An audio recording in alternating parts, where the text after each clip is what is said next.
Hey guys, tonight we drift back to a softer, slower world.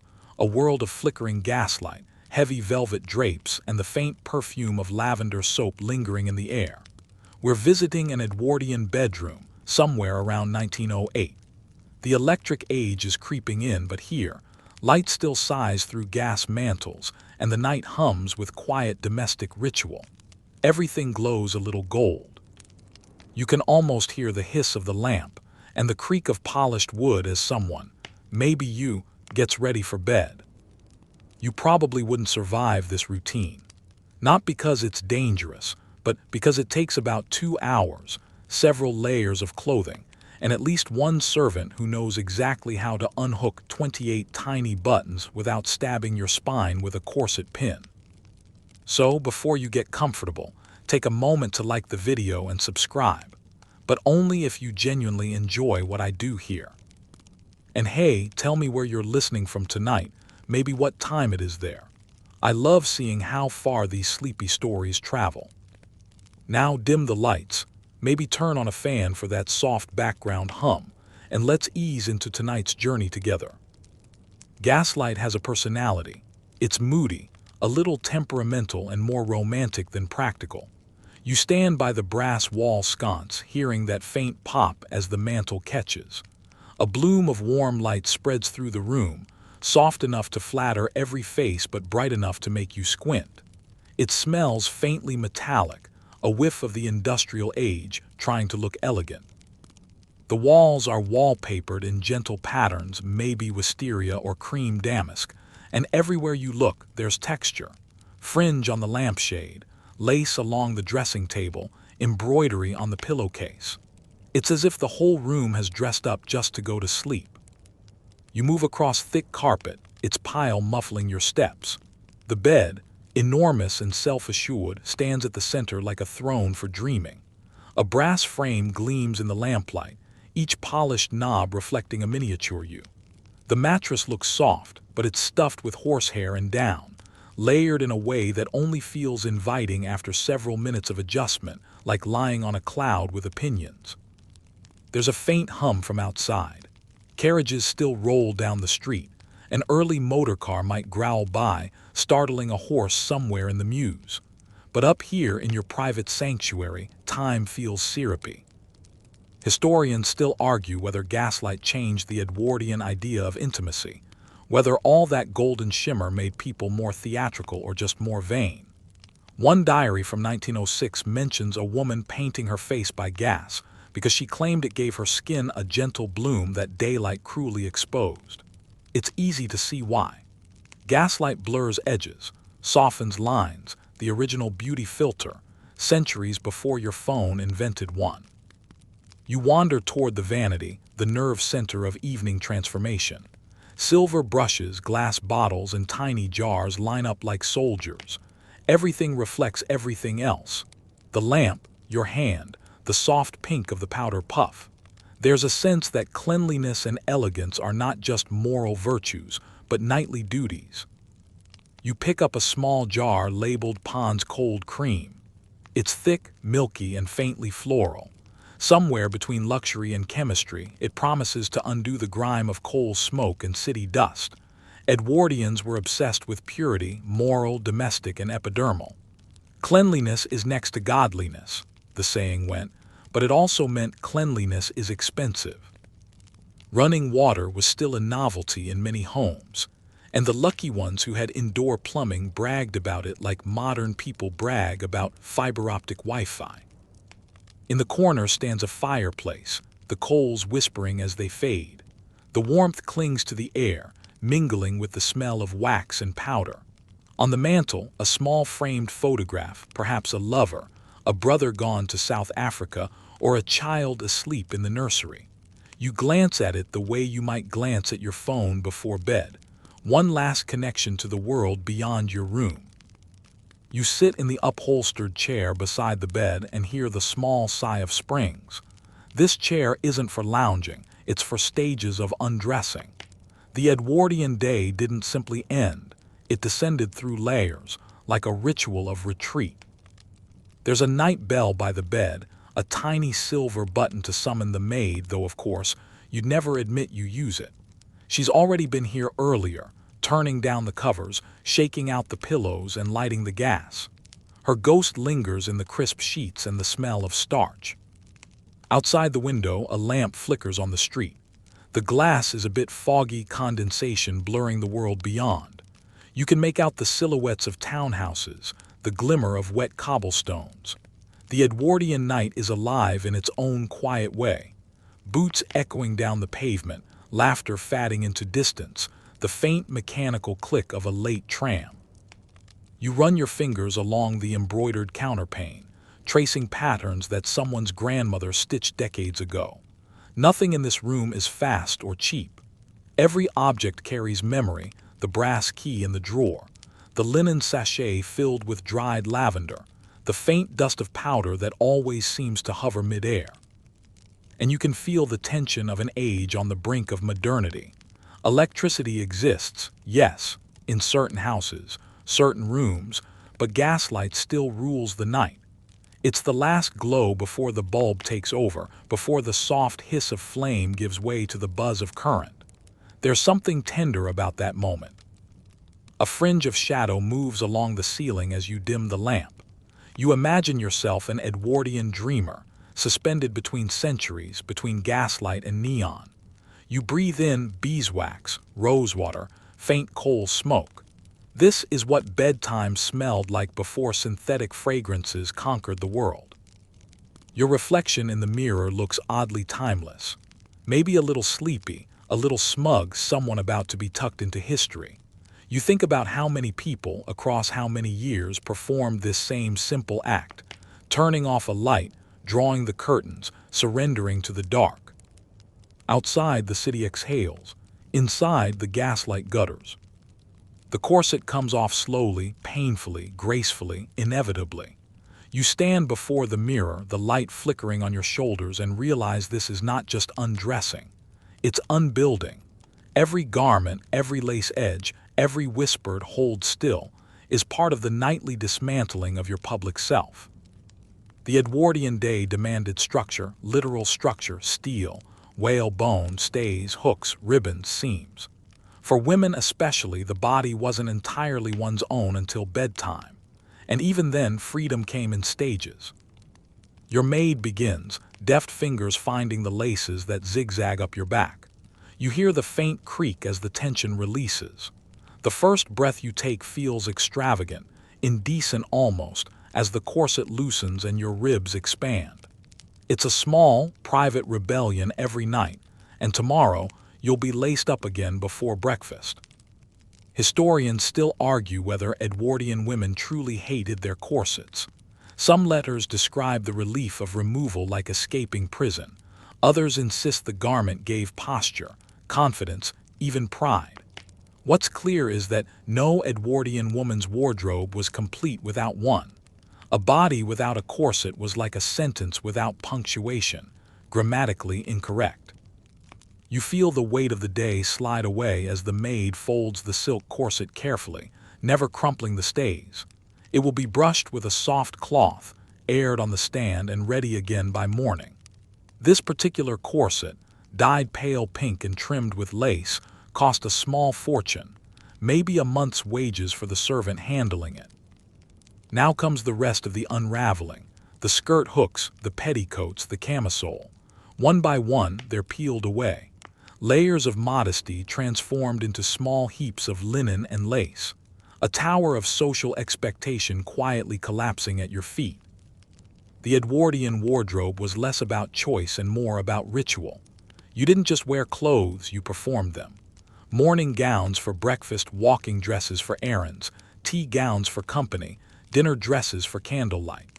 And finally, the dressing gown, the soft silk robe that marked the boundary between civility and self.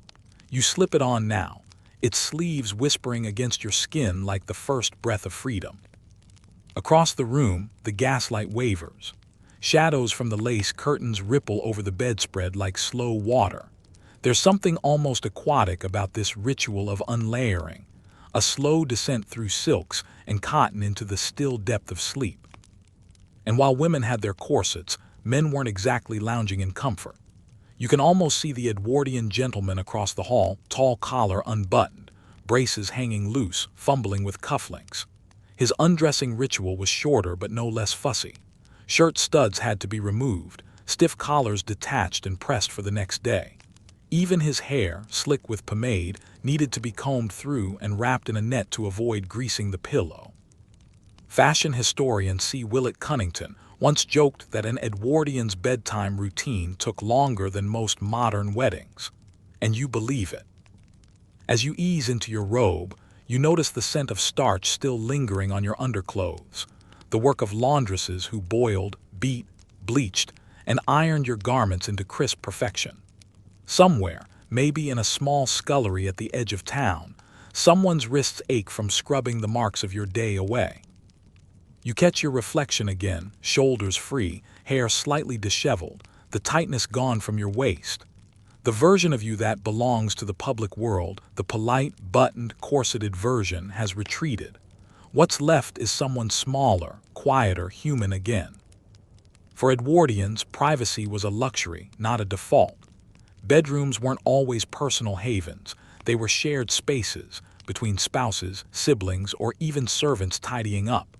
The moment of being truly alone, unbound, was rare enough to feel sacred. You hang the dressing gown carefully, draping it over the stand where it won't crease. Your slippers wait near the bed, their silk toes slightly scuffed. Even the act of stepping into them feels ceremonious. There's a faint crackle from the fireplace, a single coal breaking apart. The maid hesitates by the door, waiting for your nod before retreating into shadow. When she's gone, the silence grows softer, padded by fabric and distance. You move toward the vanity again, fingertips brushing over the comb, the cold cream, the scent bottle. It's funny, you think of modern people peeling off layers of denim and polyester in seconds, collapsing into bed while checking one last notification. In contrast, Edwardian nightfall feels like an art form. Every button is deliberate, every ribbon tied for symmetry, every gesture rehearsed. And yet, beneath the elegance, you sense the weight of constraint. The corset may be off, but the expectation remains. Sleep itself is a performance of composure. Even dreams were supposed to be tidy diaries from the time described nightmares as vulgar and unfeminine. Still, there's freedom here, a whisper of rebellion under lace. You can almost feel the blood return to your ribs, the air fill your lungs, your spine straighten without force. The body remembers itself. You stand there a moment longer, robe wrapped around you, candlelight painting your reflection in soft amber.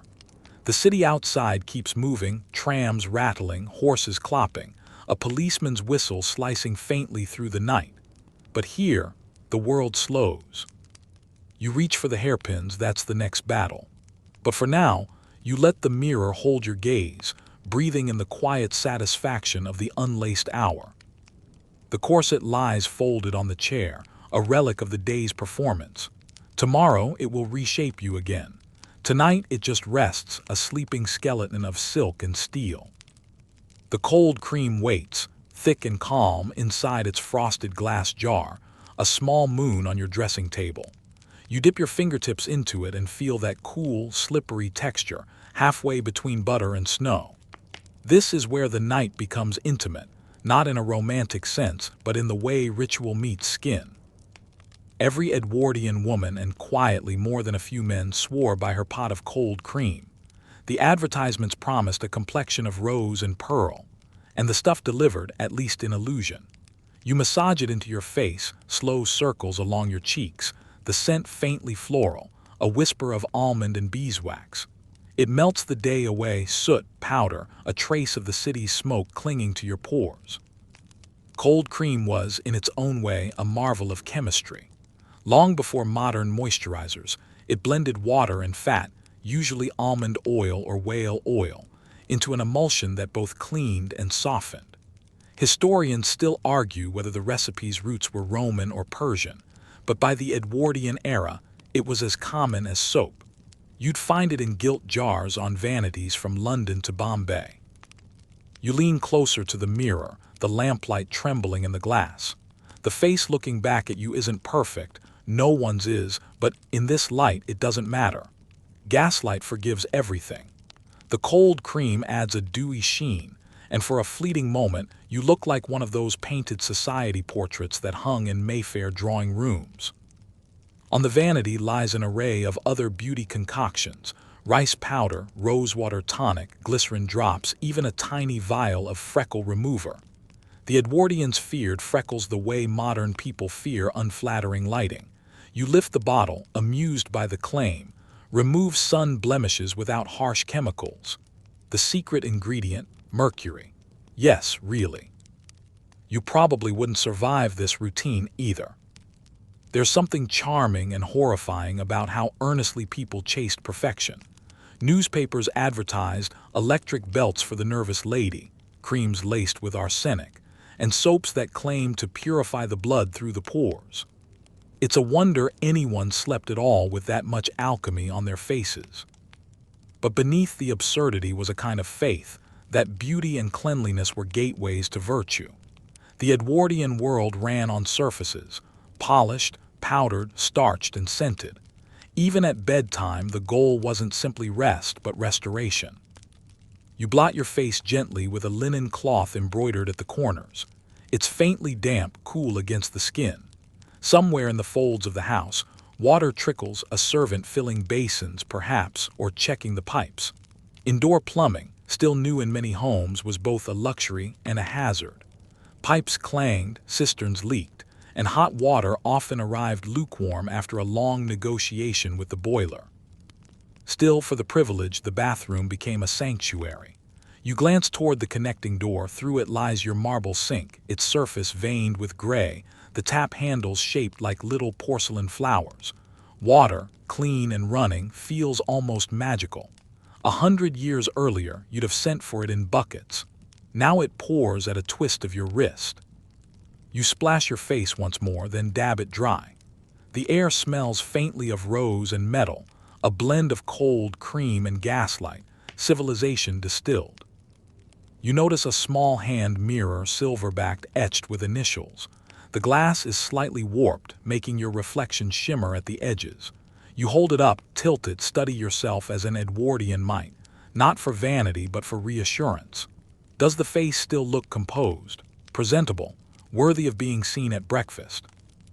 Historians sometimes call this the age of surfaces, when reflection itself was a social duty. Mirrors multiplied in Edwardian homes, not just as decor but as instruments of self-surveillance. You could check yourself a dozen times between drawing room and dining hall, and at night, under this trembling light, you check one last time before surrendering to sleep. You open a smaller jar labeled night lotion. The label promises velvety repose for tired skin. Inside, the scent of violet water rises, faint, powdery, nostalgic. Some recipes used lanolin, others whale oil, others just glycerin and perfume. You dab a little along your temples. The lotion leaves a sheen like candle wax, faintly tacky but comforting.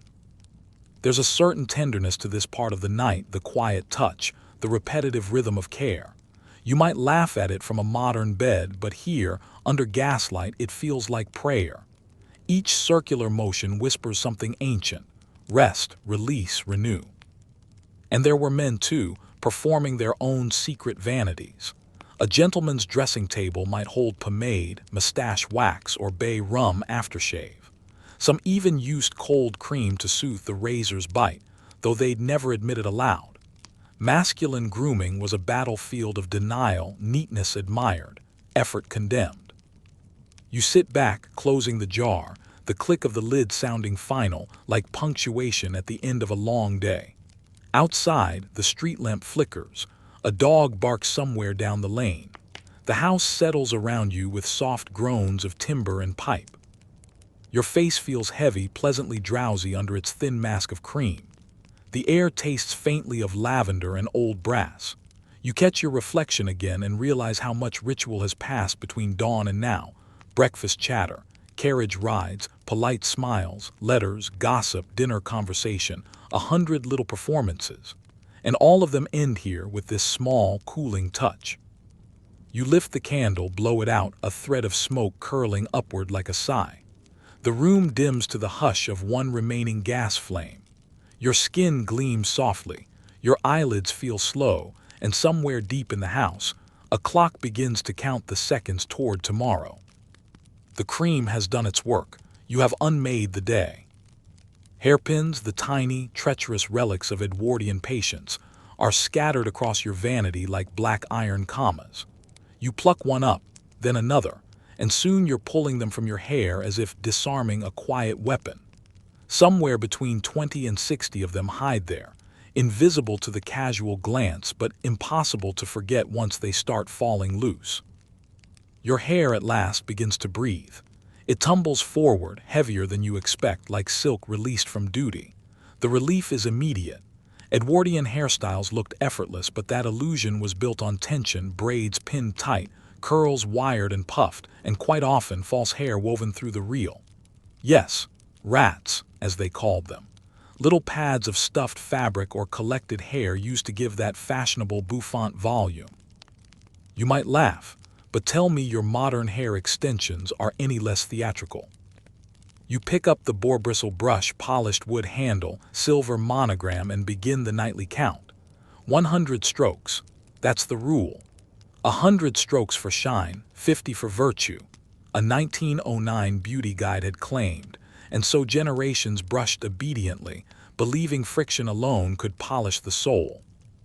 The first strokes pull gently at the scalp, spreading the oils through your hair until it gleams under gaslight. The rhythm is hypnotic. Brush, breathe, brush, breathe. The sound is soft, like fabric whispering. You feel each pass drag the day further behind you. Historians still argue whether that 100 strokes rule was actually good for the hair. Some say it broke delicate strands. Others claim it was the only way to keep Edwardian locks from matting after days of elaborate styling. Either way, it became a kind of mantra, a gesture of order in a world of bustle and dust. You glance at the jar of eau de quinine, a hair tonic advertised to invigorate the scalp and prevent baldness. The label shows a proud gentleman with heroic curls, the kind that could deflect cannon fire. You uncork it. The smell is sharp, medicinal quinine, spirits, and the faint ghost of citrus. A few drops massaged into the scalp, and you've supposedly bought yourself another decade of vitality. Of course, the Edwardians were suspiciously anxious about hair. Baldness, especially for men, was treated like a moral failing, a visible loss of self-control. Newspapers hawked miracle restorers with names like Crinoline Hair Invigorator or Mrs. Potter's Magical Growth Elixir. One even contained cocaine, because apparently nothing says healthy scalp like mild addiction. You can't help but smile as you imagine some poor clerk, sitting in his boarding room, rubbing stimulants into his hair by candlelight and praying for sideburns. But beneath the silliness, you sense something tender. These rituals, brushing, oiling, pinning, weren't only vanity. They were ways of claiming calm, especially for women whose days were dictated by clocks and callers. 100 brush strokes was 100 private seconds, time reclaimed from everyone else. You keep brushing until the strands fall smooth, almost liquid. The light catches them like threads of bronze. You remember a photograph from 1905, a woman in profile, hair cascading past her waist. It wasn't scandalous, it was almost sacred. Crowning glory, they called it, not as metaphor but as creed. Now, though, it's time to tame it again. You twist the loose hair into a long braid, fingers moving automatically, then tie it with a silk ribbon. Some women wrap the braid around their heads like a crown to avoid tangles. Others pinned it up entirely, never sleeping with it free. Loose hair was for art and madness. Bedtime demanded order even in rest. You pick up a small bottle of violet oil and dab a bit on the ends. The scent fills the air, soft, nostalgic, the perfume of letters tied with ribbon. For men, it was Macassar oil, thick and greasy, the bane of furniture everywhere. So common was the stain it left that antimacassars, those little lace doilies still haunting old chairs, were invented purely to protect upholstery. Every modern grandma owes her couch's survival to one oily Edwardian head. There's a mirror at the vanity's back, and behind it, another reflection in the wardrobe glass, infinite layered versions of you, each a little more ghostly. The brush continues its slow rhythm. Each reflection moves a fraction behind the next, as though echoing across time. You pause to stretch your neck, feeling the muscles pull. The gaslight hums. The air grows warmer. From somewhere below, a floorboard sighs, perhaps the butler finishing his nightly inspection, or the cat padding softly through forbidden rooms. You set the brush down, its bristles glinting like tiny needles. Your hair smells faintly of violet, soap, and smoke. You can't help wondering how much of this care was really for beauty, and how much for comfort, a tactile meditation before sleep, when hands did what hearts could not name. You pick up a hairnet sheer as mist and slide it gently over your braid. They're neat, contained, proper. The Edwardians loved symmetry, even unconscious symmetry. If you were to die in your sleep, a common fear in those days of weak hearts and bad boilers, you'd at least be found elegant. You snort softly at the thought, the kind of dark humor even the Edwardians indulged after midnight. Your eyes drift to the small blue bottle of Dr. Scott's hair strengthener. The label boasts, endorsed by clergymen. You can't decide whether that makes it more trustworthy or less, probably less. A strand of hair catches in your brush, golden under the light. You wind it around your finger, thoughtful. In an age before selfies, hair was how you left pieces of yourself behind. Lovers exchanged locks tied with ribbon. Mothers saved them in Bibles. Even mourning jewelry wove the dead into brooches and rings. Hair outlasted everything else, memory's filament. You set it down gently on the vanity, next to the pins, next to the brush, next to all the little tools that turn a human being into a polished ideal. The ritual is done. The head feels lighter, freer, perhaps even closer to sleep. Outside, the city winds down, the last tram bell, the hiss of rain beginning on the cobbles. You draw the curtain halfway and catch your own reflection fatting in the dark glass. Tomorrow, the same hands will pin, twist, and sculpt this hair anew. But tonight it lies still, shining quietly under gaslight, alive with the faint hum of forgotten grace. You blow out another candle, and the shadows rise like long hair unpinned. The bathroom waits behind a frosted glass door, faint light leaking from the crack beneath. You push it open, and the air greets you with a mingled scent of soap, damp plaster, and a little sulfur from the hot water pipes. The Edwardian bath is less a place of luxury than a negotiation with plumbing, a daily skirmish between steam and technology. Your bathwater gurgles in the tub, arriving not so much hot as hopeful. You can hear the temperamental boiler downstairs hissing and clanking, tended by a servant who has probably scalded his hands a dozen times this week. Hot baths are a modern miracle, but in 1905, miracles come with noise. You stand in the doorway a moment, robe wrapped tight, watching the steam climb. Candlelight softens everything, porcelain gleams like moonlight. The tub itself, enameled cast iron, claw-footed, confident, is more elegant than half the furniture in the house. You could almost fall in love with it. The idea of bathing for comfort rather than duty is a recent one.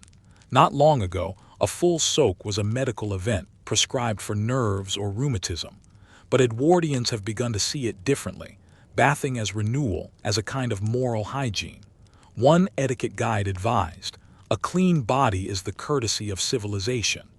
Another claimed that a tepid bath steadies the mind for sleep. You dip a hand in lukewarm. That's fine. Warm enough to wash, cool enough to wake. You test the water again, then step carefully in, wincing as your toes meet porcelain. The sensation climbs up your legs, cold, then comfortable, then nearly decadent. You probably wouldn't survive this setup either. There's no temperature control. The water's hot if the servant guessed right, cold if the pipes sulk. The soap is pure carbolic, a pungent, medicinal, astringent. But oh, the feel of it, silky in its own way, like washing with the idea of cleanliness. Historians still argue whether Edwardians bathed daily. In truth, few did. The upper classes might soak twice a week, the rest relied on sponge baths and good intentions. Yet they smelled clean, thanks to colognes, lavender sachets, and a universe of powders that made the body feel perpetually prepared for company. You sink lower into the water, resting your head against the porcelain rim. Candlelight flickers across your skin, dancing in the ripples. Somewhere, the pipes hum a bass note in your small orchestra of domestic noises. You can almost believe this is peace.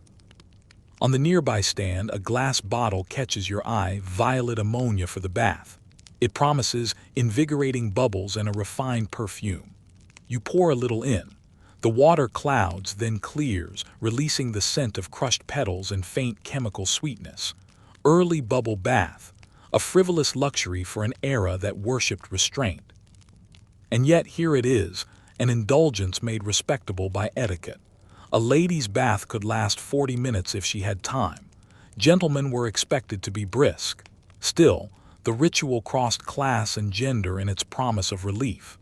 The bath was the one place where propriety and nakedness shared a truce.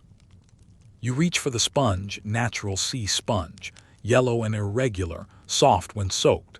It's tied to a ribbon to keep it from slipping away. You dab at your arms, your neck, feeling the thin film of soap loosen the day's residue. The water darkens slightly, invisible dust from coal fires and horse traffic surrendering to gravity. In the corner of the room sits a small wooden chair with folded towels on top. Each towel is edged with lace, embroidered initials marking ownership. Laundry maids worked miracles to keep them white, boiling, bluing, and starching until they glowed faintly in the half-light. You close your eyes. The heat climbs into your chest, spreading like the slow bloom of calm. The faint tick of the mantel clock merges with the soft drip of condensation down the walls. For a few quiet minutes, there's only breath, warmth, and water. Edwardian doctors wrote endlessly about the therapeutic properties of bathing. Some swore by hot immersion for digestion. Others recommended cold plunges to invigorate the blood. A few even insisted on alternating temperatures, though their patients likely ignored that advice after one shivering attempt. You think of seaside resorts, Brighton, Scarborough, Margate, where polite society bathed in the ocean, fully dressed in striped costumes, pulled into the surf by wheeled bathing machines. The same belief, that water, however inconvenient, purified both body and soul. You pour a cup of rose water into the bath, just as the magazine suggested. The scent blooms, and suddenly the room feels almost holy. Not in the church sense, but in the way steam can turn space sacred. You imagine every Edwardian woman who did this same thing, every man who sat in silence after a long day, both chasing the same soft oblivion. The water cools slowly. You take one more deep breath and reach for the towel, thick and coarse but comforting. When you stand, droplets trace slow paths down your arms. The air feels heavy, wet, forgiving. You dry yourself methodically, the way etiquette manuals prescribed. Feet last, face first. Each towel corner dampens into transparency, proof of the ritual's success. Then you reach for your dressing gown again, cotton, faintly warmed by the nearby radiator. The contact feels almost maternal. As you turn off the tap, the pipes groan like reluctant ghosts. Steam rises from the drain in lazy curls. You catch sight of yourself in the mirror, hair bundled, cheeks flushed, eyes softer. The day's residue has been erased. What's left is someone quieter, a body rewound to calm. You blow out the bathroom candle and step back into the bedroom. The cooler air wraps around you like linen. Gaslight trembles as you pass, casting momentary halos on the wall. The house exhales. Clean, cooled, and just a little proud of the accomplishment, you climb onto the rug and stretch your toes. Tomorrow, the same streets, the same soot. But for now, you smell faintly of violets and warmth. The bath has softened you, but the night isn't done with its preparations yet. You shuffle back to the dressing table, still damp in places. your robe whispering against your skin. This is the heart of the Edwardian bedtime ritual, the small, sacred theater of the toilette. The air smells of powder, perfume, and something faintly metallic from the silver-plated brushes laid out in military precision.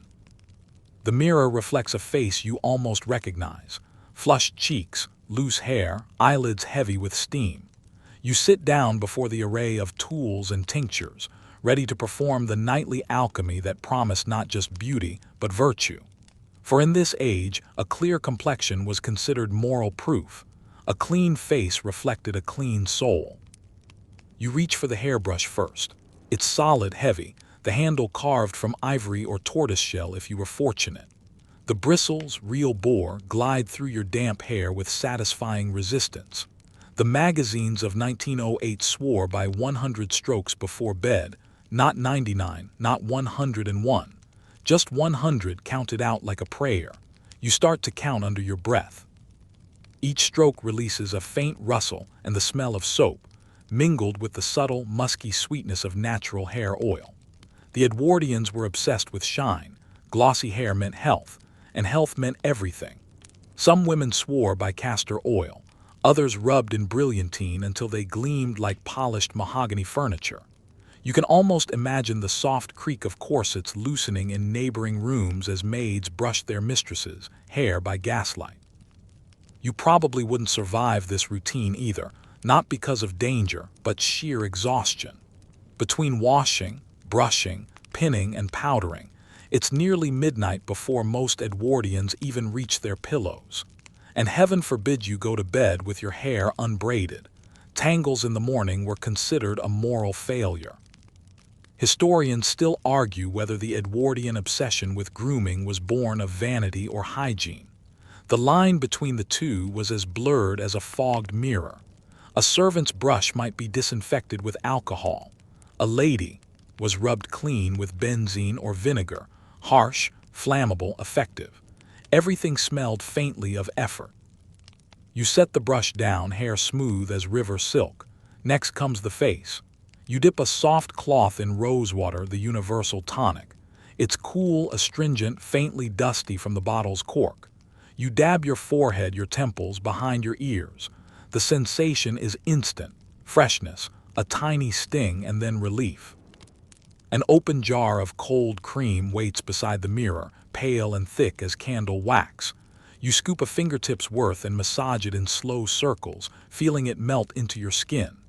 The scent is faintly almond, faintly medical.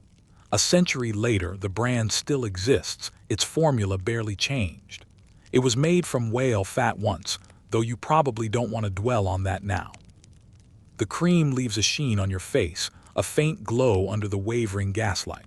You reach for the powder puff, swans down, impossibly soft, and tap it gently across your nose and cheeks.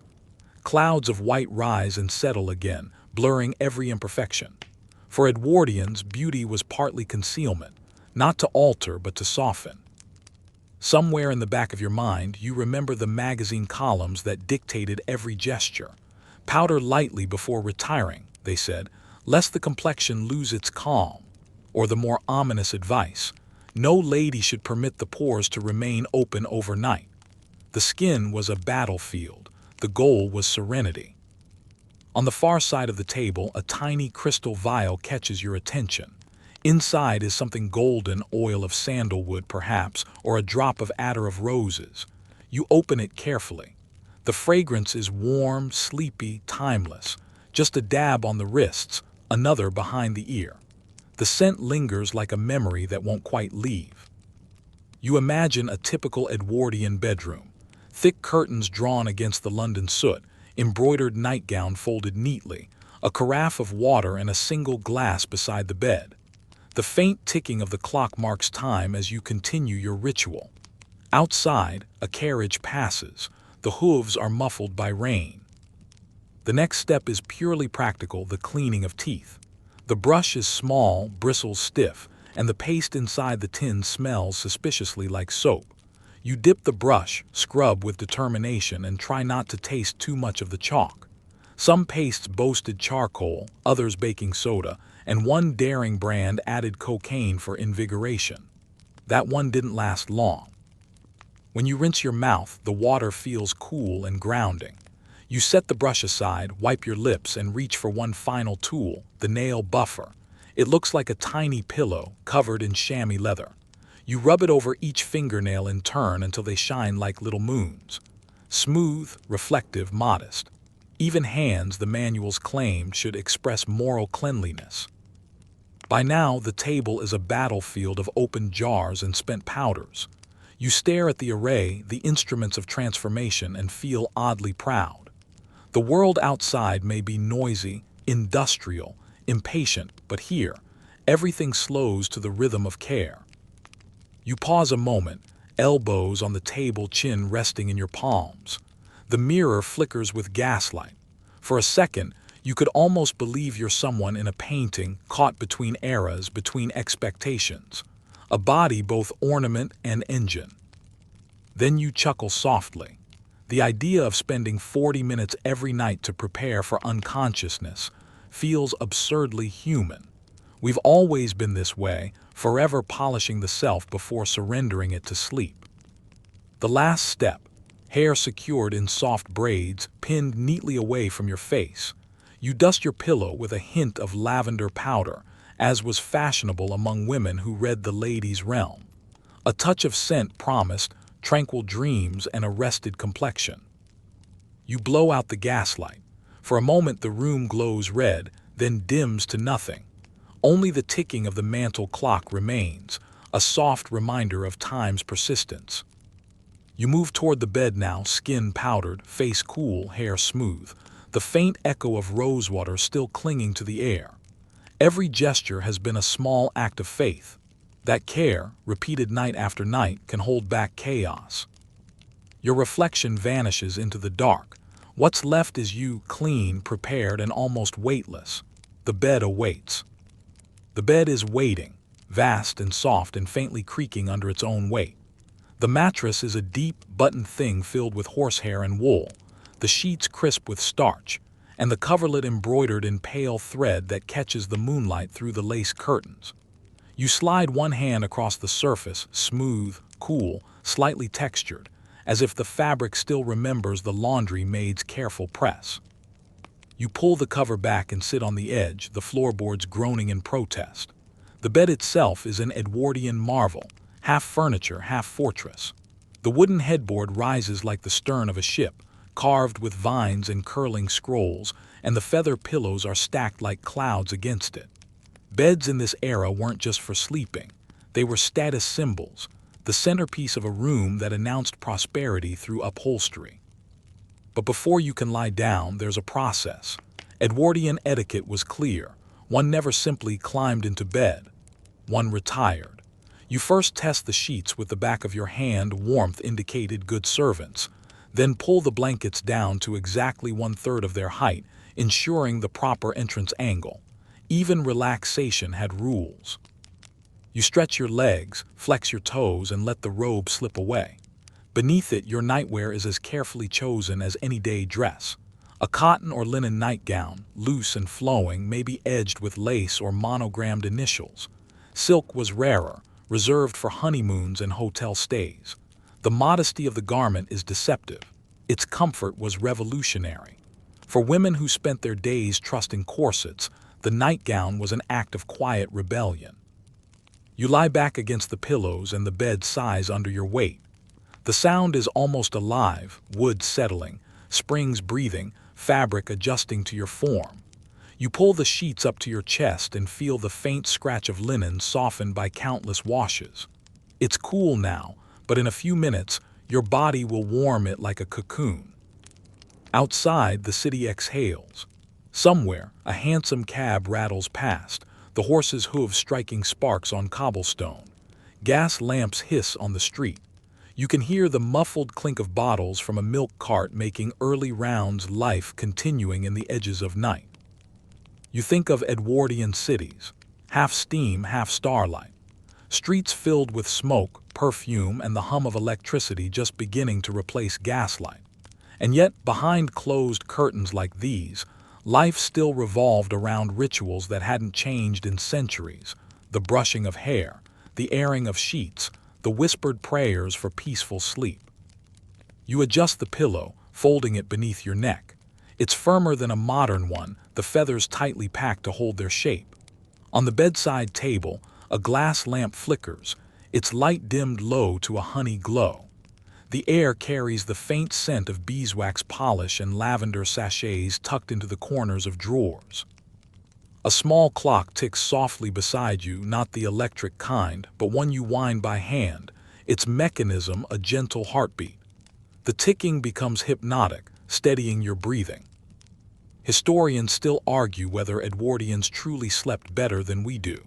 On one hand, their nights were darker, quieter, less interrupted by screens or neon light.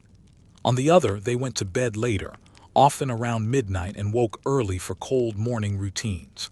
Sleep hygiene was still a new concept. They relied instead on habit and the comforting weight of tradition. You shift slightly, listening to the linen rustle. There's something satisfying about it, the tactile honesty of natural fabric. Even the faint smell of starch feels grounding, like proof that the world outside hasn't intruded yet. You reach for the bedside book, maybe a slim volume of Tennyson or a serialized story from the Strand magazine. The print is small, the paper thick. You read by the warm glow of the lamp, eyes beginning to blur at the edges. The story is probably something faintly moral, faintly sentimental, a tale about patience rewarded or a garden rediscovered. Edwardian bedtime reading was rarely thrilling.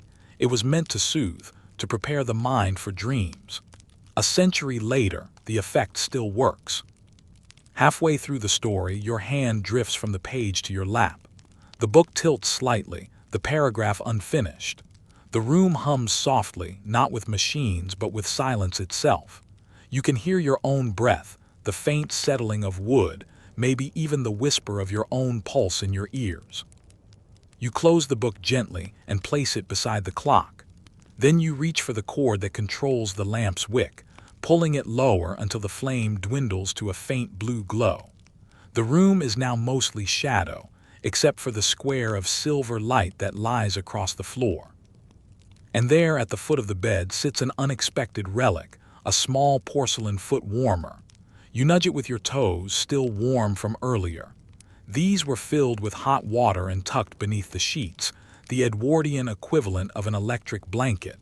You smile at the thought, an age obsessed with invention, still devoted to the simplest comforts. You stretch once more, long and lazy, and let your eyes close. The sheets settle around you like wings folding in. You probably wouldn't survive an Edwardian mattress, though too firm, too disciplined. Yet there's something undeniably peaceful about it. It holds you without yielding, like the quiet assurance of routine. The city outside fades to a low murmur. Your breathing slows, syncing with the clock's tick. The faint perfume of violet powder mingles with linen and air. You imagine the thousands of beds just like this one across the empire, the same size, the same hope that morning will come gently. You shift once, twice, then stillness. The lamp flickers once more before dying out completely. Darkness folds over the room, soft and final. And somewhere in that stillness, your mind drifts toward dreams, perhaps of sunlight through lace curtains, or the faint echo of piano music from downstairs. For now, at least, the Edwardian world is asleep. Sleep hasn't quite claimed you yet. You're still hovering in that quiet, syrupy space between waking and dreaming, the place where thoughts stretch like silk threads. The room is dark, save for a dull glow from the street lamp outside that filters through the lace curtain. You can see its pattern trembling faintly against the wall. Roses, vines, little loops of shadow. It looks almost alive. The bed creaks once as you shift, drawing the blanket closer. Somewhere a coal fire sighs its last ember, leaving only a faint warmth that seeps up through the floorboards. The silence feels deliberate, like something built rather than found. A silence made from heavy curtains, thick carpets, and layers of domestic stillness. You could fall asleep now, but your mind wanders instead to what happens in other rooms of the house at this hour. Not everyone is resting. In the servants' quarters below, the night maids move quietly, collecting stray teacups, folding towels, checking that the grates are properly damped for safety. Upstairs, a butler might be finishing his nightly rounds, checking locks and extinguishing gas lamps. The house breathes through its workers. In Edwardian times, a great household was a living organism, and even when the family slept, it never stopped poolsing. Domestic harmony, as they called it, depended on precision, the right temperature, the right scent, the right weight of blanket. You, the sleeper, might never know the effort behind that perfection, but someone else did. You turn onto your side, listening. Their faint footsteps down the corridor, then the soft click of a door being latched, a murmur, the rustle of fabric.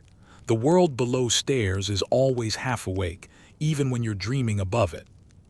Historians still argue whether Edwardian servants were truly content in their roles or simply trapped by circumstance. What's clear is that the machinery of comfort, this peace you're lying in, ran on their sleepless dedication. The perfect bedtime required invisible hands. You think of the housemaid who laid out your robe earlier. She likely shares a narrow cot in a chilly attic room, waking before dawn to rekindle the fires. Her own bedtime ritual might be nothing more than a splash of cold water and a whispered prayer. And yet, she too might have a lavender sachet tucked under her pillow, a small luxury shared across classes. You pull the sheet higher, thinking how every layer of this bed, from the down pillows to the stitched monogram, has passed through a dozen hands.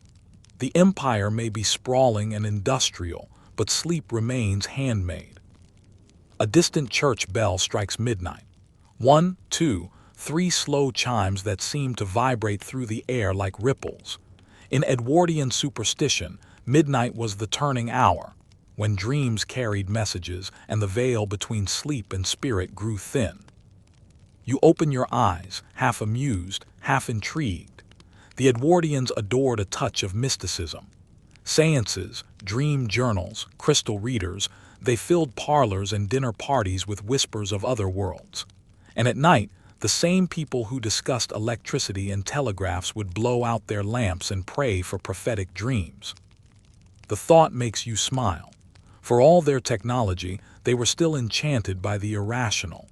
It's oddly comforting, proof that curiosity and superstition can share a bed quite peacefully. You roll onto your back, staring into the dark, and imagine how an Edwardian dream might unfold. The garden glowing under moonlight, an unknown figure walking through the mist, a half-heard melody from a piano downstairs. Dreams then were not distractions but messages. Whole books were devoted to decoding them. Dream of rain, expect change. Dream of teeth falling out, fear loss. Dream of fire, desire or danger. The logic was elastic, but it offered order, a bedtime taxonomy for the unconscious. You exhale, feeling the weight of the blanket press you gently down. Your mind begins to blur again, thoughts softening at their edges. Just as you drift, the floorboard near the door creaks once sharply. Your heart gives a polite, startled thump. But then you remember, this is a 100-year-old house. Everything here creaks, floors, pipes, the very air. It's the sound of age, not intrusion. You smile again, amused at your own reaction. The Edwardians had a word for this half-waking moment, the hypnagogic state. Scientists of the era, the new breed of psychologists and neurologists, began studying it, fascinated by the way imagination seeps into reality right before sleep. Some even held experiments where volunteers described their fleeting visions aloud before dozing off. A lamp turning into the sun, one wrote. My hands becoming glass. Early dream science, somewhere between art and madness. You close your eyes once more and let your breath even out. A yawn stretches across your face, slow and luxurious. The world narrows to warmth, rhythm, and the faint smell of linen. And then you dream. You're still in your Edwardian room, but it's not quite the same. The wallpaper pattern moves like rippling water. The mirror glows faintly from within. Somewhere beyond the door, the sound of distant laughter, gentle and unhurried. The air feels thicker, the colors softer. You wander barefoot through the corridor, your nightgown whispering against the wood. The house seems endless now, corridor after corridor, doors that lead to more doors. You catch glimpses of objects from earlier. Your hairbrush, your towel, your glass bottle of rosewater, only they seem impossibly large or suspended midair or gently spinning. Dream logic, perfectly normal. You open one door and step into a garden of silver grass. The sky above is pale blue, though it must be midnight, and there, resting on a bench, is a shape indistinct but kind. It smiles, raises a teacup, and says nothing. You sit beside it. The air smells faintly of violets. Even in dreams, the Edwardians carried their manners. When you blink, the garden fades. The ticking clock returns, faint but steady. The shape of the room reforms around you, curtains, ceiling, pillow. You realize you never left at all. The house is quiet again. No footsteps now, no creaks. Only stillness and the faint echo of your own dreams settling into memory. You sigh, smiling in the dark. Maybe the Edwardians were right to treat sleep as ceremony. When it's this vivid, this strange, it deserves reverence.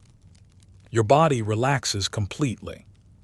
And somewhere outside, a milk cart rattles by, early morning creeping closer. Dawn creeps in slowly, a pale thread unspooling between the lace curtains, soft and deliberate. You don't open your eyes right away. You can feel the light before you see it. The air is cooler now, touched by that particular stillness of early morning, before the carriages, before the smoke, before the world remembers it's supposed to make noise. The Edwardian day begins early, though not frantically. There's a rhythm to it, a sequence of tasks that feel almost ceremonial. And for the sleeper, the waking is the first small test of character. No alarms, no glowing screens, just the gradual insistence of morning itself. You stretch, feeling every muscle loosen, and listen. The faint coo of pigeons on the roof, a distant clatter of pots below stairs, the hiss of a newly lit fire in the range. Someone has already been awake for hours, but you get to rise gently, wrapped in the soft afterglow of rest. You turn your head on the pillow. The indent from your sleep remains like a shallow map of dreams. The sheets are slightly rumpled, cool at the edges, warm where your body lay. A thin beam of sunlight slips across the room, landing on the dressing table, right on the silver brush from last night, which gleams like a relic from another time. You smile a little, half amused by your own luxury. If you'd lived in an Edwardian household of means, someone else would already be entering quietly to draw the curtains and murmur, "Good morning, ma'am." The idea makes you squint at the thought. Being watched mid-yawn feels like an Olympic-level indignity. Still, you can't deny the charm of the formality. There's something soothing in the predictability of it all, the same steps repeated every morning. Open the curtains, light the fire, bring the tea. Habit as a kind of gentle hypnosis. Historians still argue whether Edwardian morning teas were acts of comfort or control. For many women, the early tray, a small breakfast of tea, toast, and maybe an orange slice, was a way to delay the chaos of the day. For men, it was merely a warm-up before the true breakfast downstairs. Either way, the ritual persisted, as much about grace as caffeine. You sit up slowly, sheets pooling around your waist, and reach for the robe draped neatly over the chair. The fabric feels faintly cool, the faint scent of last night's lavender still clinging to it. You tie it loosely and swing your legs to the floor, toes brushing the rug's embroidered edge. The first thing you see in the mirror is a faint blush across your cheeks, not from cosmetics now, but from sleep itself. Your hair has softened, no longer the perfectly brushed river it was last night, but still smooth, still human. You look rested, which in Edwardian language was the highest compliment available. A knock at the door, discreet, polite. "Your tray, miss." You imagine it. A maid balancing porcelain, the faint rattle of a spoon in its saucer. The smell of tea, real tea, brewed strong and dark, slips into the room like a promise. You take the imaginary tray from her hands, she nods, invisible but efficient, and set it on the bedside table. The cup is warm against your fingers. Steam curls upward, catching the light. You take the first sip, it's sharp, slightly bitter, grounding. You let it sit on your tongue before swallowing. The world outside is slowly brightening. You can hear distant carriage wheels, the bark of a dog, and the rhythmic clop of hooves echoing off stone. Smoke rises from the chimneys in lazy ribbons. The city is stretching. Edwardian mornings were quieter but not peaceful in the modern sense. Behind every calm breakfast tray was a house springing into movement, linens airing, floors being polished, bells ringing. Downstairs, the household hierarchy began its day's choreography. And above it all, you, the well-rested dreamer, floated through your own gentle awakening. You finish your tea and set the cup down. The porcelain gives a small, delicate clink, like punctuation. You take a breath and listen again. The fire downstairs crackles faintly through the floorboards. The room has warmed by a few degrees, sunlight doing what coal could not. You rise and cross to the window. When you pull the curtains open fully, the light floods in, gilding everything. The mirror, the furniture, even the faint steam still rising from your tea. The street below is alive now, children running errands, milkmen shouting greetings, the rhythmic clip of boots on stone. It's strange to think how the same bed that held such stillness a few hours ago now sits in the middle of a bustling world. That's the magic of mornings. They make both rest and readiness seem possible at once. You touch the window pane. It's cold. The air outside is crisp, faintly smoky from chimneys. You can almost taste it, that metallic tang of early 20th century urban dawn. You step back from the window, smiling faintly. The Edwardian obsession with order suddenly makes sense. In a world where everything, technology, fashion, empire, was shifting at terrifying speed, these tiny rituals gave people something solid to hold on to. The act of brushing hair, arranging pillows, drinking tea before speech, all small rebellions against chaos. You sit again on the edge of the bed and let your gaze drift over the room. The folded towel from last night, the soft dent in the pillow, the faint trace of perfume still in the air. Each object feels like part of a living museum, still humming with use. The thought makes you drowsy again, oddly enough. Not from fatigue, but from the quiet rhythm of continuity. You realize that, in a way, you've been performing your own Edwardian ritual, noticing, touching, listening, just as they did. The past isn't as distant as it seems. You lift the cup once more for the last sip of tea. It's lukewarm now, a little flat, but comforting all the same. You set it down carefully, aligning saucer and cup perfectly, a gesture that would have pleased any Edwardian hostess. And then, with a long, slow exhale, you lean back against the pillows again. The day is coming whether you rise or not. But for now, you let the last scraps of dream and morning mingle, eyes half closed, body half awake. The light outside brightens another shade.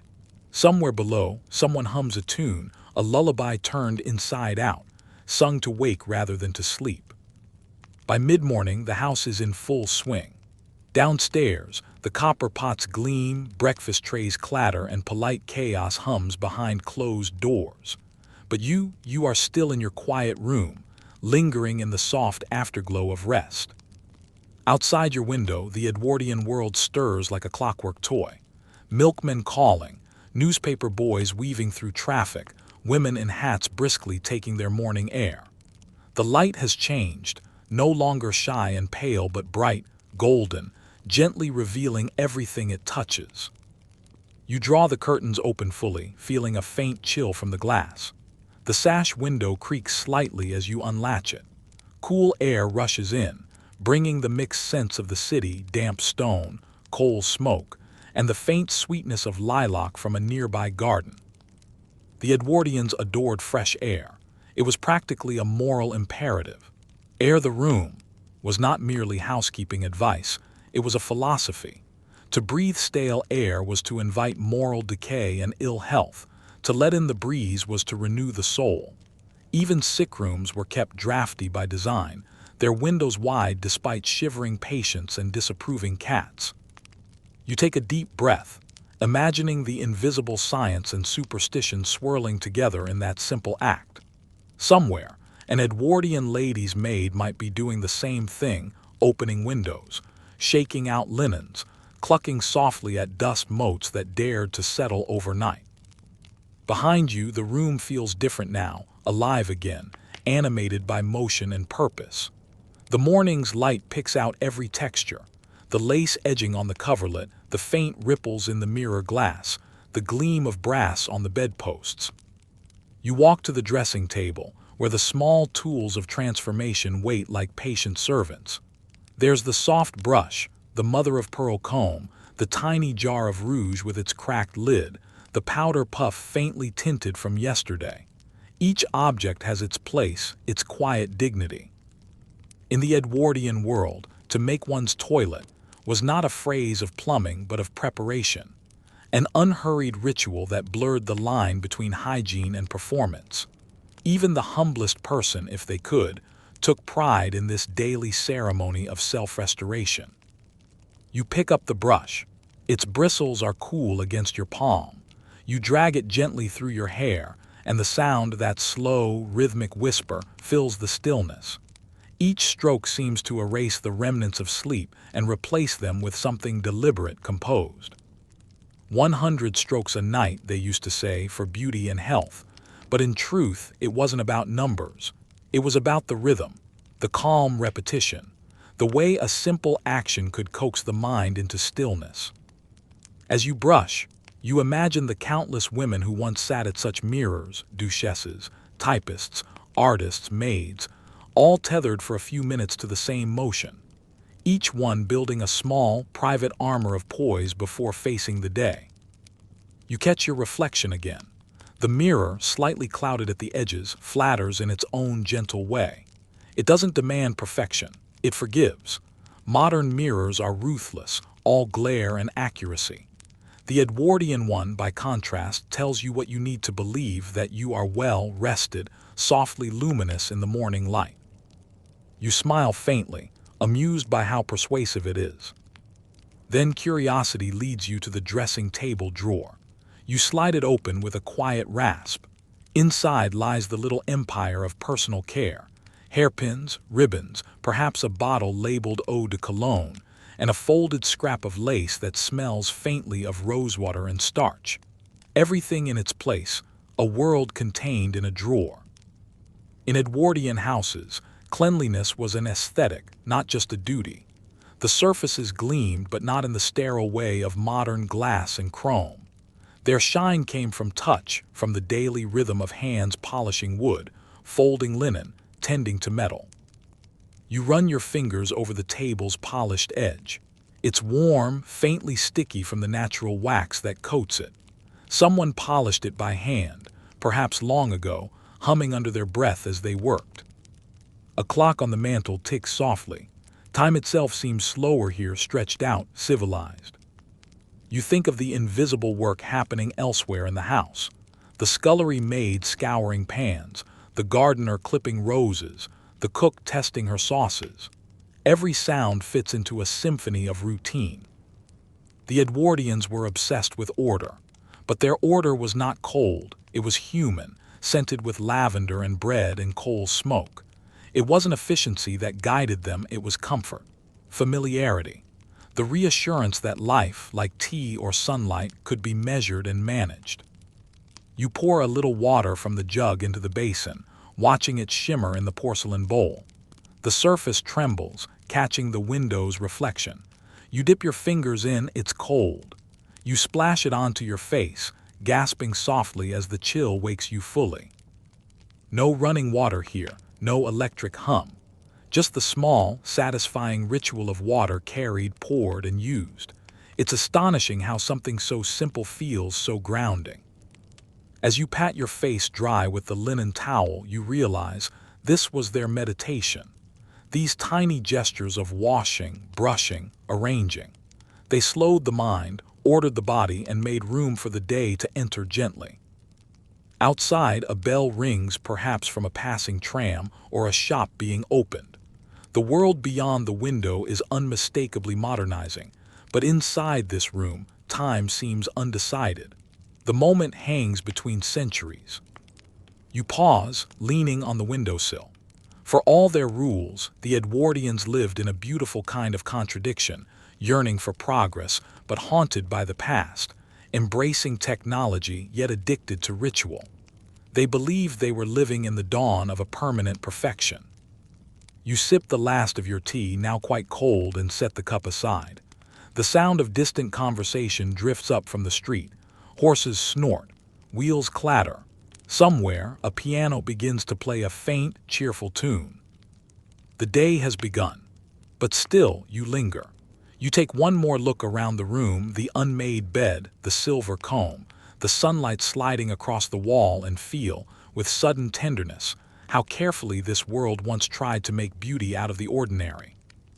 That was the true Edwardian secret, not grandeur but grace, the art of finding meaning in the smallest, most fleeting gestures. And as you draw in one last deep breath of lavender and morning air, you realize something quietly lovely, that this moment, this soft intersection of stillness and sunlight, is the kind of beauty they lived for. The day stretches onward, but in the Edwardian household, every hour carries its own small ceremony. You've dressed now, perhaps in something light and laced, perhaps just in your dressing gown, and there's the faint rattle of china from down the hall. Tea again, of course. The Edwardians practically ran on it, a slow river of amber calm flowing through the day. You pour yourself another cup, this time not the thin early morning kind, but something stronger, a Sam, maybe, or Ceylon. The fragrance rises, curling through the air, and for a brief moment you can almost taste time itself. Tea wasn't just a beverage then, it was infrastructure. It structured the day: morning tea, afternoon tea, high tea, even nursery tea. It kept conversation civil and tempers even. Historians still argue whether the ritual of tea was more about social control or genuine comfort, but you sip it now and decide it hardly matters. It's peace in a cup. While you drink, the post arrives. Somewhere downstairs a footman or maid shuffles letters onto a silver tray. The sound of papers being sorted and the soft murmur of voices drift upward. Letters, that was the heartbeat of Edwardian communication. Before phones were common, people wrote constantly. Brief notes before breakfast, long replies before bed, gossip disguised as etiquette. You wander toward the small writing desk near the window. The blotter smells faintly of ink and dust. You run a fingertip over the edge, half expecting to find a half-written note. "My dear friend, the garden looks divine this morning." There's something touching about how words once traveled, folded, sealed, stamped, and carried by hand through rain and fog.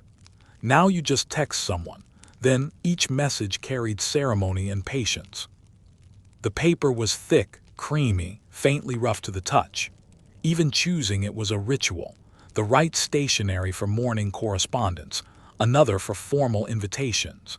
Some people even scented their envelopes with lavender or rose, because why not let your words arrive perfumed? You imagine the ritual of it, the careful uncapping of the inkwell, the pen scratching softly, the sand sprinkled to dry the ink. The room silent except for that faint rasping sound, rhythmic and soothing as breathing. That was another kind of beauty practice, one for the mind. Writing letters was, in its own way, meditation. You had to slow down, form each thought completely before setting it down. You couldn't delete. You could only continue. You pause, imagining yourself as one of those Edwardian correspondents, perhaps writing to a friend in Paris, or to a cousin in Scotland, or maybe to someone you loved but couldn't quite admit it to. The words must be polite, layered with code. You can't say, "I miss you," but you can say, "It has been too long since the garden saw you." The Edwardians excelled at subtext. Everything was said indirectly, affection hidden under small talk, irritation veiled in compliments. Their world was a waltz of manners, and every step mattered. Outside, a carriage clatters by. You picture its polished wheels and the driver's bowler hat, the horses tossing their heads. Streets back then were alive with rhythm.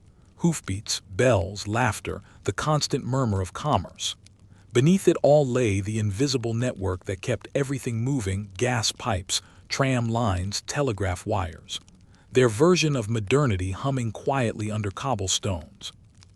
The Edwardians adored technology, as long as it looked beautiful. Even the new electrical fittings came wrapped in brass and porcelain. Practicality was allowed, but it had to be polite. You set the cup down and stretch. The faint ache in your shoulders reminds you that even then life was busy. Social schedules could exhaust even the privileged. If you weren't hosting or visiting, you were attending concerts, lectures, teas, charity galas. The pace of politeness could be punishing. That's why their private rituals mattered. The cold cream, the hair brushing, the letter writing. They were small sanctuaries of control in a world always watching. You drift toward the dressing mirror again, the morning light slanting in golden bands across the floor. The scent of tea and lavender mingles faintly in the air. For a fleeting moment, the room feels like a portrait come to life, calm, poised, suspended between centuries. You reach for the small silver vial of perfume and unstopper it. The scent is faintly powdery with a note of violet and lemon. In Edwardian parlance, it's refined, meaning understated and expensive. You dab a touch behind your ears and at the wrists, just as countless women once did. Perfume wasn't about attraction then. It was about identity. Each scent was a calling card, a whisper of who you wished to be. Historians still argue whether perfume was meant to mask the smells of coal and human life, or whether it was simply an extension of fashion. But perhaps it was both. The Edwardians were surrounded by odor: horses, cooking fires, gas, candle wax, unventilated rooms. Against that, a waft of rose or bergamot must have felt like freedom. You breathe it in, slow and deep, and feel it settle into memory. Scent always does that. It lingers longer than words. Downstairs, there's the sound of someone calling, faint but insistent, perhaps a reminder that you're expected at luncheon, or a note from a visitor. You smile, but you don't move just yet. There's something sweet about stealing a few more minutes of quiet before rejoining the day. You trace the edge of the dressing table with one finger. You notice again how every object seems designed not just to serve, but to soothe. Rounded corners, soft fabrics, gentle colors. Edwardian design was comfort disguised as formality. It wanted life to look graceful, even when it was. And maybe that's what the Edwardians understood better than we do, that beauty wasn't an outcome, but a rhythm. A series of small, mindful acts repeated until they shaped the day. You take one more sip of tea, lukewarm now, and smile faintly at how this quiet moment feels timeless. It could be 1910, or it could be now. The only difference is the hum of electricity missing from the background. Somewhere outside, a church clock chimes 11. The sound rolls through the air like a soft reminder that time, too, has its rituals. You rise from the chair, smooth the creases of your robe, and prepare to re-enter the waking world. But as you glance one last time into the mirror, you notice how calm your reflection looks, eyes steady, shoulders relaxed, a faint half-smile that wasn't there before. It seems the Edwardians were right about at least one thing. Beauty, like rest, begins with patience. The light outside your window has shifted again, that mellow, honeyed tone that means the afternoon has settled in. The city hums quietly below. The clip of boots, the distant whine of carriage wheels, the faint, rhythmic pulse of the Edwardian world in motion. Inside, the air is still, holding the faint perfume of the morning's routine lavender tea, a touch of coal smoke. You're not quite sleepy yet, but there's a soft lull in the day, that half hour between activity and repose. For the Edwardians, it was the time of resting the eyes, a polite euphemism for napping without admitting it. You stretch on the chaise by the window, silk pillows cool against your cheek, and let yourself drift halfway into the rhythm of their slower afternoons. Nap culture, though no one called it that, was very real. Afternoon rest was almost medicinal, especially for women. Fashion magazines of 1908 urged ladies to take at least 20 minutes, repose in a darkened room before dressing for dinner. They claimed it prevented wrinkles. Historians still argue whether that was pseudoscience or proto-skin care, but you have to admit, it sounds pleasant either way. The Edwardians loved to medicalize leisure. Fatigue was a fashionable complaint, treated with nerve tonics, rest cures, and seaside holidays. A good nap wasn't laziness, it was wellness. You close your eyes now, hearing the faint rustle of the curtains as a breeze stirs the air, and you can almost feel the century exhale around you. You imagine the quiet houses of that time, servants padding softly in the background, the whisper of skirts, the ticking of clocks. Afternoon sunlight would spill through lace curtains, turning everything gold. Even the dust looked graceful then. Your own eyelids flutter. It's strange how easy it is to fall into their rhythm. The Edwardians may have been repressed in 1,000 ways, but they understood the value of packing, of allowing the day to breathe. Still, not everyone had the luxury of such repose. Below stairs in the servants' quarters, the air would be brisk with purpose, boots being polished, linen ironed, silver buffed until it gleamed. Even in quiet moments, the house's machinery never truly stopped. Every sound upstairs, the creak of your chair, the clink of your teacup, meant motion somewhere below. That constant labor was what allowed this tranquility. Every polished surface, every folded sheet, every steaming bath was the result of invisible, tireless hands. Yet the line between upstairs and down was firm, ritualized, reinforced by 1,000 small courtesies and boundaries. You shift slightly, your head resting against the pillow, thinking of how complicated those domestic worlds were, so close, yet worlds apart.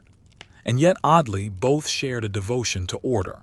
The maid making up the room, the mistress arranging her flowers, both performed beauty as duty. You can picture it now. Downstairs, the laundry room is steamy and loud, filled with the hiss of irons and the smell of soap. White linens hang like ghosts in the dim light. A housemaid hums a tune under her breath, her sleeves rolled up, her hands red from the wash water. It's hard work, endless and unseen, yet it holds a quiet grace of its own, another rhythm in the great choreography of Edwardian domestic life. You remember reading once that the average large household employed 10 to 15 servants, an entire microeconomy contained within walls. They moved through the house like clockwork figures, each task rehearsed, each gesture precise. It was beautiful in theory, exhausting in practice.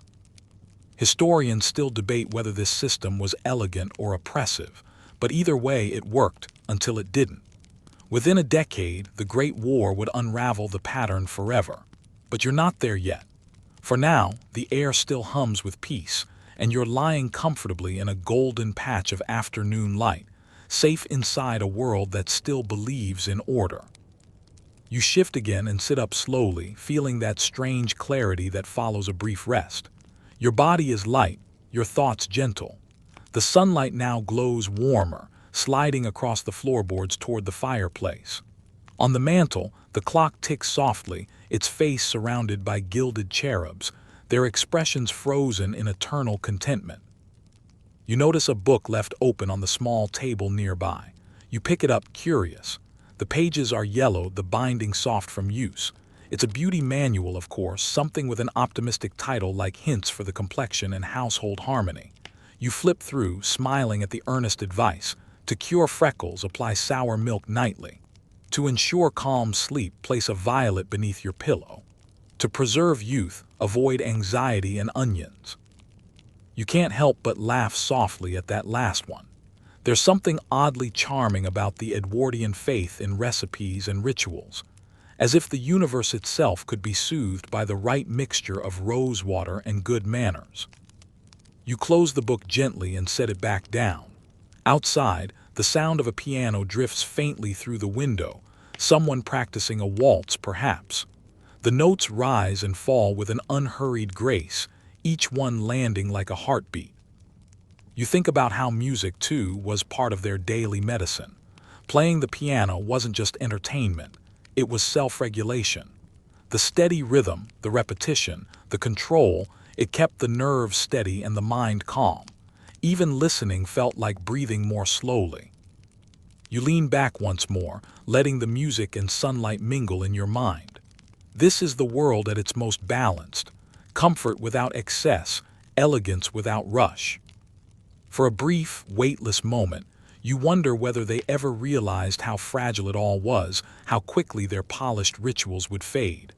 The electric light was coming, the automobile, the wireless. Within a generation, the quiet afternoons would be gone. But for now, everything holds its breath in golden stillness. You sigh softly, your body melting into the cushions, the warmth of the room wrapping around you like silk. You can almost feel the centuries smoothing themselves out, the past and present aligning for one brief, perfect pause. It's not sleep exactly, but it's close.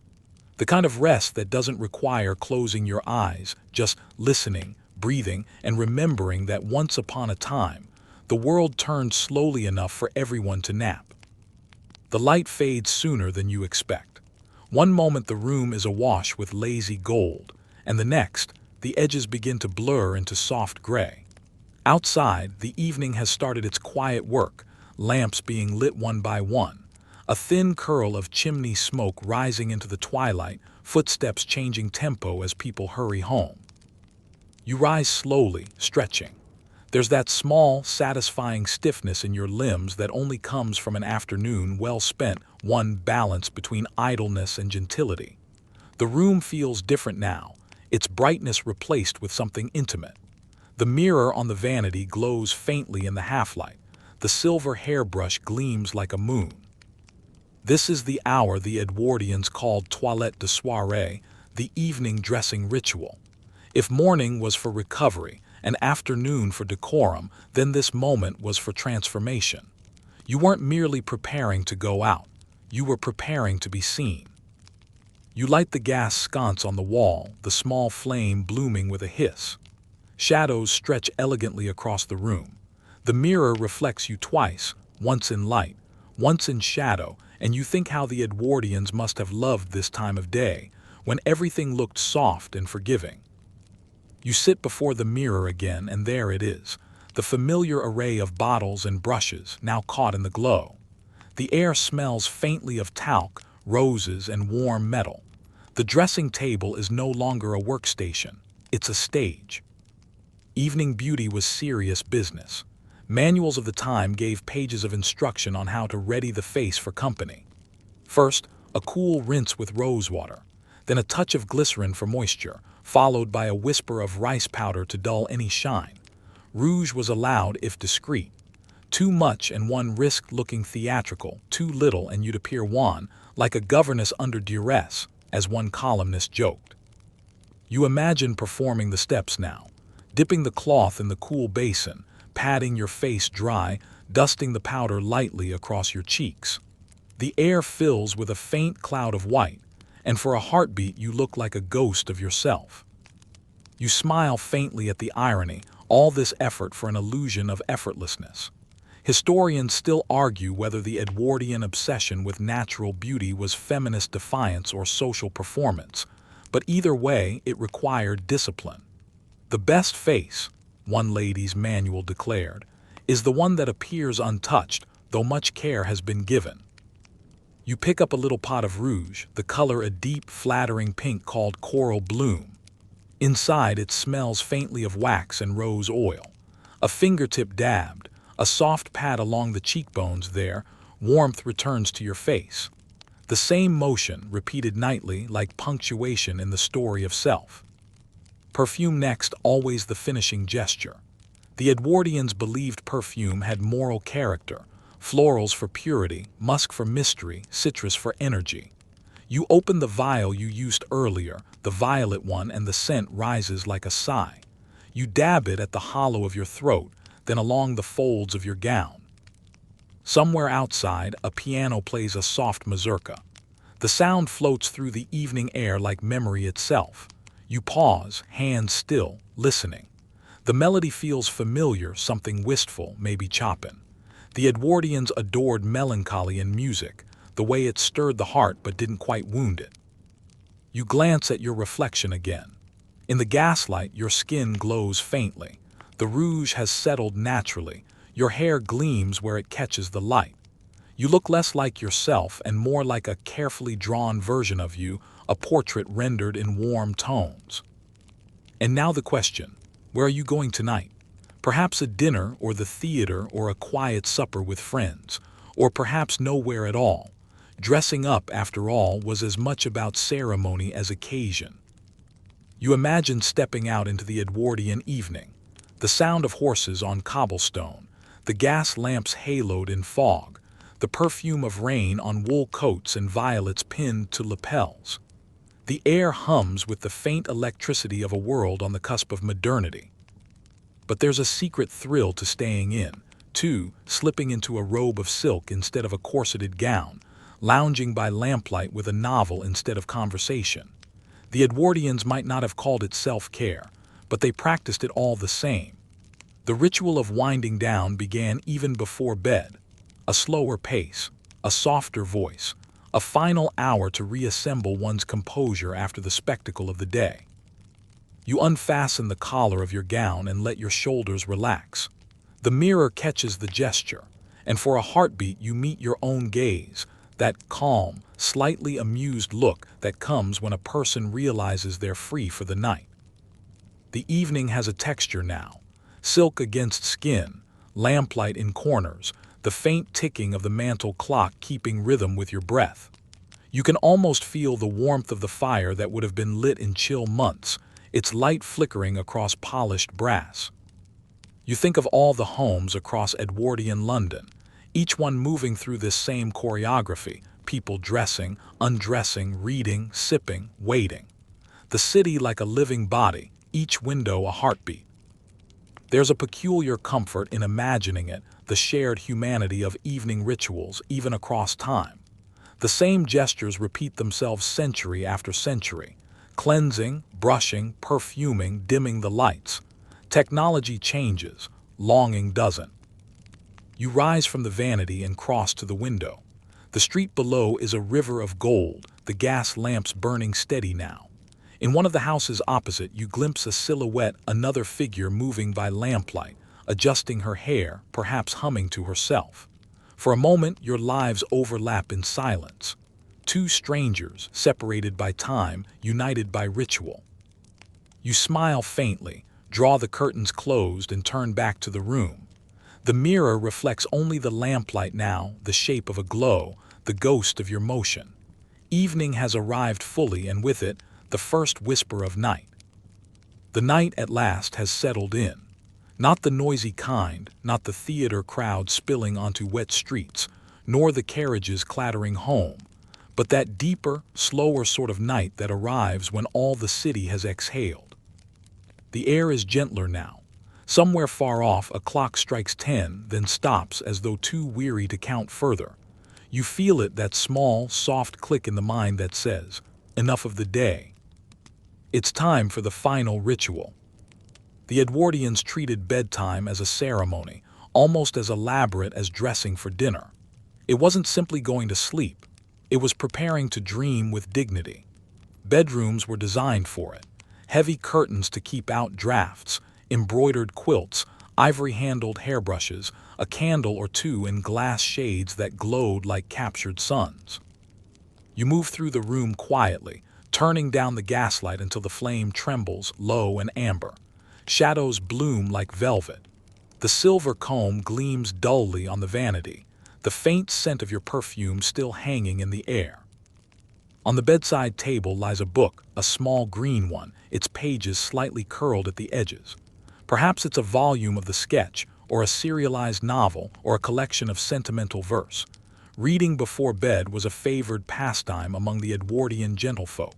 They believed the last thing one saw before sleeping could flavor one's dreams. Choose your book as you would choose your supper, one etiquette guide advised. With taste and without excess. You open the book. The paper rustles softly, that dry, papery whisper that feels like the world turning a page of its own. The print is slightly faded, the ink uneven, and you can almost see the hand of the typesetter in its irregularities. You read a few lines, something about moonlight and memory, and then pause. The rhythm of the words, the slow turn of the page, the warm quiet of the room, they all begin to blend. The Edwardians knew this feeling well.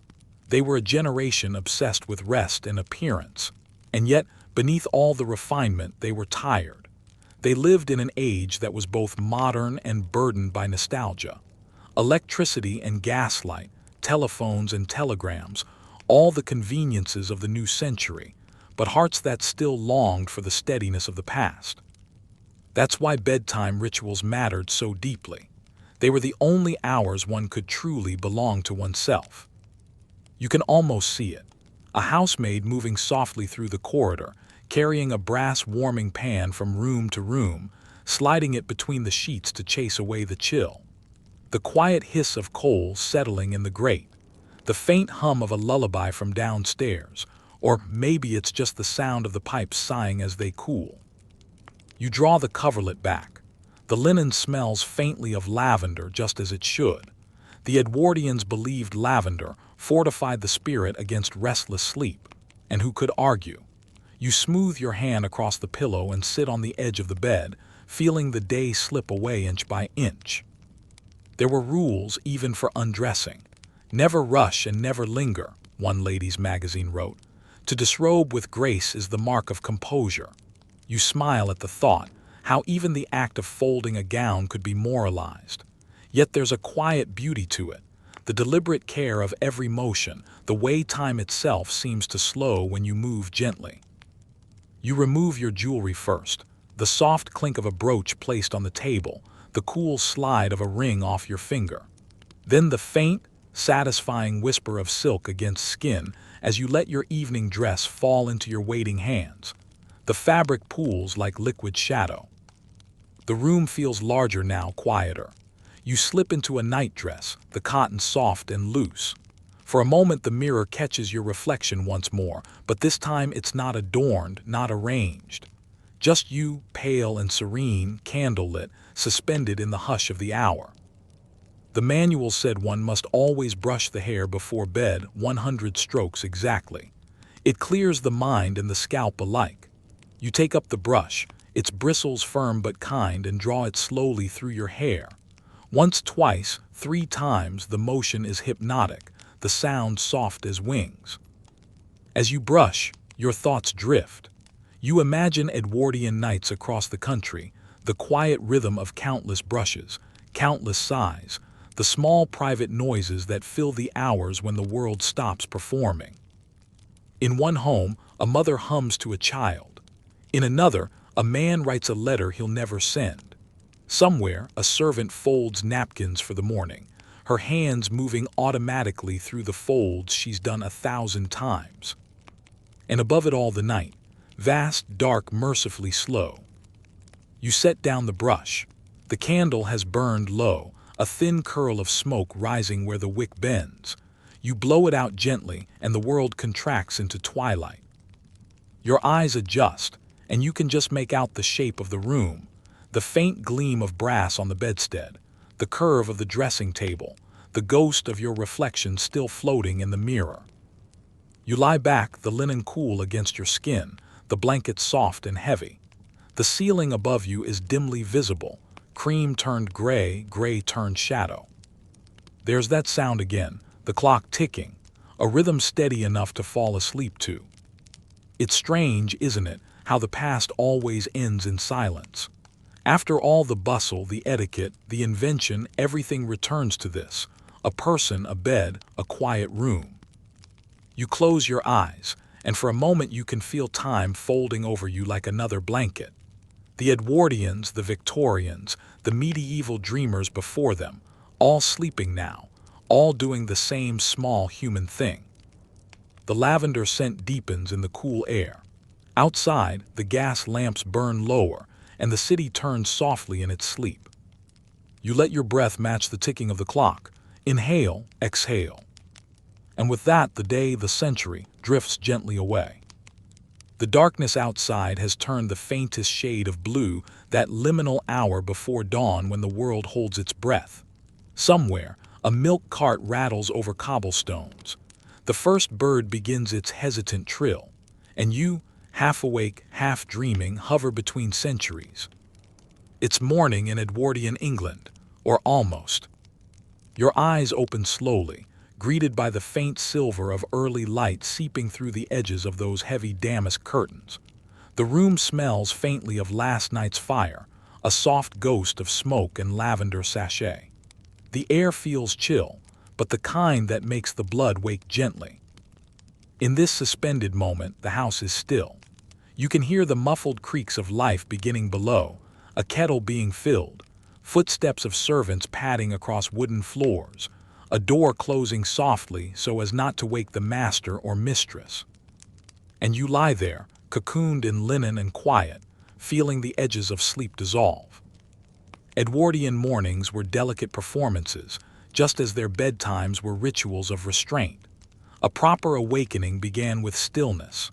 Eyes open, thoughts gathered, one hand stretched delicately toward the bell-pull, but only after a short pause to think, to remember, to exist before duty resumed. You imagine it, your own hand on the embroidered cord, the faint chime that follows. Within minutes, a maid arrives bearing a tray, porcelain teacup, silver spoon, a folded newspaper still smelling faintly of ink. The milk ripples gently as she pours. She draws the curtains open. The light floods in like forgiveness. Outside, the world gleams, rooftops catching the sun, carriages already rolling, smoke trailing into the pale sky. It's a new day, and yet it feels old, measured, deliberate, steeped in habit. You sit up slowly, the bedsheets falling into soft folds. Your nightdress, slightly wrinkled, carries the faint memory of your dreams. Whatever they were, they've slipped away like steam from the teacup. Historians still argue whether the Edwardians were truly modern or simply Victorians in better lighting. Some claim their elegance masked deep anxieties about empire, industry, and the pace of change. Others see them as optimists, embracing invention and luxury with open arms. Both perhaps are right. You feel that tension even now in this imagined room, the old and the new balanced like breath between inhalation and sigh. The maid leaves quietly and you take a sip of tea. It's strong and slightly bitter but soothing in its own way. You trace the rim of the cup with your finger, a small, circular meditation. In the quiet clink of porcelain, there's something eternal, the rhythm of ordinary mornings that outlive every empire. You stand, wrap a shawl around your shoulders, and walk to the dressing table. The mirror greets you with a softened reflection, the sort that feels half memory, half truth. The cold cream has done its work. Your skin is pale, untroubled. You touch your cheek, then reach for the hairbrush only once, not the ritual 100 strokes. The world has already moved on. And yet the echoes remain. The Edwardians built their days around 1,000 small ceremonies. Some have vanished entirely. No one warms beds with coals or perfumes linen with lavender water anymore. Others persist in subtler forms. The nightly skincare, the morning coffee, the little ways we try to civilize exhaustion. We call it self-care now, but really it's the same old longing to make peace with the body, to anchor the spirit before sleep and waking. You turn from the mirror and look once more at the bed. The impression of your head still dents the pillow. The morning light lays a stripe across the sheet like a benediction. It feels almost sacred, this domestic simplicity, proof that beauty, in the end, is never grand, only tender. A clock somewhere begins to chime 8. The day must begin, correspondence, appointments, the endless machinery of civility. You breathe out, letting the moment stretch just a little longer before it's gone. Soon the world outside will swell with motion again, telegrams clicking, hansom cabs darting, shop windows brightening. But here, in this final quiet, the Edwardian dream still lingers. You can feel it under your skin as if their rituals have seeped into you. The brushing, the washing, the measured grace of every small act. The past doesn't truly disappear. It just lies down beside us, a soft weight beneath the quilt of time. You reach for your tea again, its warmth slipping through your fingers, and take one last slow sip. The taste, faintly sweet, faintly smoky, feels like memory itself. The window glows, the day waits. And you gently step out of the dream. You're still here, breathing softly, the sound of that imagined morning ebbing away like the tide. The gaslight, the cold cream, the rustle of silk, all fading now into something quieter, more timeless. You might feel your shoulders drop a little, your jaw unclench. That's good. That's how they felt too, those Edwardian dreamers, once the doors were closed and the performance of the day was done. They built entire worlds out of stillness, believing that how one prepared for sleep was as important as how one lived awake. So let the edges of their rituals settle around you, the soft weight of linen, the faint scent of lavender, the hush of a house at rest. You don't need to imagine the furniture anymore, just the feeling. That small, invisible comfort of belonging to the night. The past has done its part. It's shown you its secrets, the patience, the polish, the gentle absurdity of caring so much about being composed even in sleep. And now it bows out quietly. You lie there, breathing slow, the rhythm of the clock replaced by the rhythm of your own heart. Everything is dim, calm, and still. The world outside fades to a hum, or maybe that's just your own breath in your ears.